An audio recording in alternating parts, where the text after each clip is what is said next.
आकाश सोनवणे आहे. आज 26 जानेवारी हा फक्त सण नाही, हा दिवस आहे स्वतःला विचारायचा, मी या देशासाठी काय करत आहे. या दिवशी भारताने स्वतःला ओळख दिली. स्वातंत्र्य मिळालं होतं, पण संविधानामुळे देशाला दिशा मिळाली.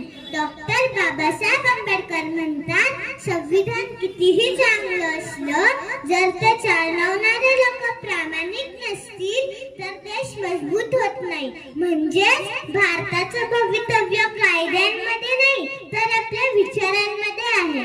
आजचा भारत खूप पुढे जात आहे.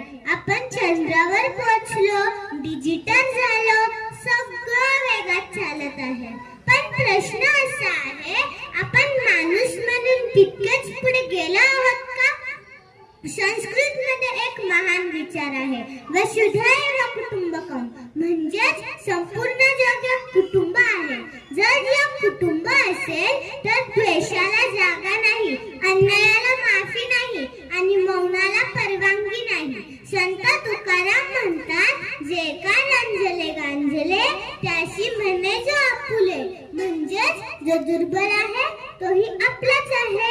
हिंदीत एक ओळ आहे, देश नहीं मिटता नफरत से, देश नहीं मिटता नफरत से, देश बनता है मोहब्बत से. मी लहान आहे, पण मला एवढं नक्की कळतं, मोठं होणं म्हणजे फक्त उंच होणं नाही तर जबाबदार होणं आहे. आज प्रजासत्ताक दिनी मी एक वचन देते, मी प्रश्न विचारणार, मी चुकीला चूक म्हणणार, मी सत्याचीच बाजू घेणार आणि योग्य तेच निवडणार. कारण संविधान मला अधिकार देते, पण कर्तव्याची आठवणही करून देते. माझा भारत फक्त नकाशावर नाही, तो माझे शब्दात आहे, माझ्या कृतीत आहे. मी आज लहान आहे, पण माझे स्वप्न खूप मोठं आहे आणि त्या स्वप्नाचं नाव